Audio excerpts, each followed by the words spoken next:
എല്ലാ കൂട്ടുകാർക്കും വില്ലേജ് വൈബിൻ്റെ പുതിയൊരു വീഡിയോയിലേക്ക് സ്വാഗതം.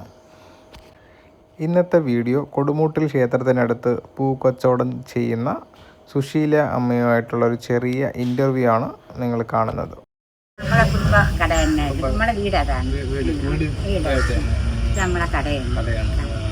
നമ്മളിപ്പോ ഓണമൊക്കെ അല്ലേ, ഓണത്തെ കുറിച്ചിട്ട് അമ്മയുടെ പഴയ ഓർമ്മ, പണ്ടത്തെ ഓർമ്മയൊക്കെ കണക്കൊന്നും ഇപ്പൊ ഇല്ല മോനെ. പണ്ടത്തെ ഊഞ്ഞാലാടക്കവും കുഞ്ഞുങ്ങളെ എല്ലാം കൂടെ വരുമ്പോഴത്തേക്കും നമ്മൾ മുറ്റത്ത് ഊഞ്ഞാലിട്ടത് ഇപ്പൊ അതൊന്നും കാണാൻ ഓണമൊന്നുമില്ല. പിന്നെ ഇങ്ങനെയൊക്കെ അങ്ങ് പോണ്.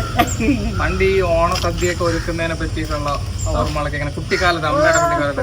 അത് പിന്നെ നമുക്ക് നമ്മളെ അച്ഛനും അമ്മ ഉണ്ടല്ലേ എല്ലാം ഒരുക്കി തരാനും എല്ലാത്തിനും ഓണപ്പൊടി മേടിക്കാനും സർവ്വ കാര്യങ്ങൾക്ക് എല്ലാത്തിനും അവര് തന്നെ.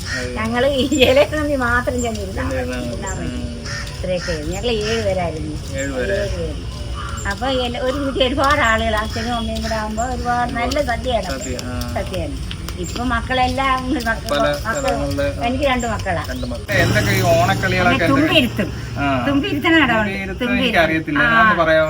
തുമ്പിരുത്തെന്ന് വെച്ചാൽ ഒരു പെങ്കൊച്ചിനെ അവിടെ ഇരുത്തും 4 വയസ്സും ആളുകൾ കൂടി ഇരിക്കും. പെൺപിള്ളേർ കൂടി ഇരിക്കും. നല്ല പാട്ടും കളിയും ചെപ്പോട്ടുമ്പോ താനെ പിന്നെ തുള്ളും പൂക്കല കൊണ്ട് കൊടുക്കും. കൈ പൂക്കല കൊണ്ട് കൊടുക്കും. കമുവിന്റെ പൂക്കല. അയ്യോ പിള്ളേരെല്ലാം കൂടി ചെന്ന് ആ പുളിയും പൂക്കും ഒക്കെ ആക്കി തലയും അങ്ങ് തുള്ളും അവിടുന്ന് എഴിച്ചെല്ലാത്തിനും പൊട്ടിക്കും.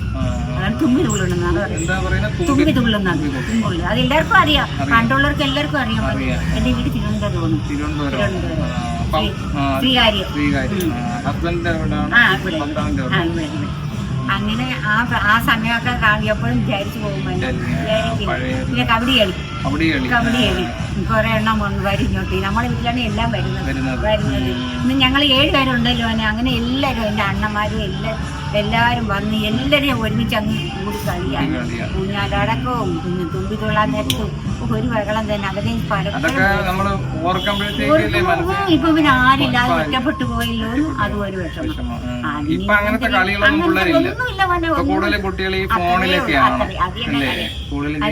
തന്നെ ഗെയിം കളി തന്നെ. നമുക്ക് ആ പണ്ടത്തെ ഇന്നൊന്നും അതേപോലെ ഒന്നും ആവൂല. ഓണമെന്ന് പറയാനും ഇല്ല ഇപ്പോഴത്തെ. പണ്ടെന്ന് പറഞ്ഞാൽ കുറെ ദിവസം മുന്നേ ഒരു ഒരുക്കമാണ്. ഇപ്പൊ എന്തൊരു ഒരുക്കം. എന്റെ ചേട്ടൻ ഇന്നലെ ചോദിക്കാനേടി നമുക്ക് ഓണത്തിന് നമ്മളും കൂടെ മക്കളുള്ളപ്പോൾ നമ്മൾ എന്തരായിരുന്നു, എത്ര ദിവസം മുമ്പ് സാധനം മേടിക്കാൻ പോണതും അവർക്ക് ഡ്രസ്സ് മേടിക്കാൻ പോണതും ഉള്ളതല്ല. അവർ ശരി തന്നെ കേട്ടോ. ഇപ്പൊ നമുക്ക് ആരിയിരിക്കുന്നു, നമ്മളും അടിക്കാൻ പോകണ്ടോ മോനെ. അവരെ കല്യാണം കഴിഞ്ഞ അന്ന് തൊട്ട് അവരെല്ലാം ഞങ്ങൾക്ക് വാങ്ങിച്ചു കൊടുക്കും. എല്ലാം കൊണ്ട് തരും മക്കൾ. ഞങ്ങൾക്ക് വലിയ ഇറങ്ങണ്ട, അവരെല്ലാം വാങ്ങിച്ചു കൊടുക്കും. രക്ഷ അമ്മ വിളിച്ചാ പിന്നെ ഈ പണ്ടേ അമ്മ ഈ ഓണത്തിന് ഈ പൂക്കളൊക്കെ ഇടുവായിരുന്നല്ലേ? അപ്പം നമ്മൾ കടയിൽ നിന്ന് മേടിക്കുന്നതാണോ? ഇട്ട് പിന്നെ പൂക്കൾ പറിക്കാനോടും ഒക്കെ പറിക്കാൻ പല പൂക്കൾ പണ്ടൊക്കെ കാർത്തിയ പൂളുണ്ട്. ഇപ്പൊ അതൊന്നും കാണാൻ പോലില്ല. തോട്ടിന്റെ അരിയിലൊക്കെ വയലിന്റെ കാർത്തിയ പൂൾ ഇത്തരത്തിലുള്ള നല്ല മഞ്ഞയും ചുവപ്പും ഒക്കെ ഉള്ള പൂകളുണ്ട്. അതിലിട്ട് അതൊക്കെ ഉണ്ടായിരുന്നു. ഇപ്പൊ കണ്ണു പോലും കാണാൻ കഴിയില്ല. എല്ലാവർക്കും അറിയാം കാർത്തിയ പൂ. ഇപ്പോഴത്തെ ഓണമാണ് അമ്മയ്ക്ക് അതാ പണ്ടത്തെ ഓണമാണ് ഇഷ്ടം.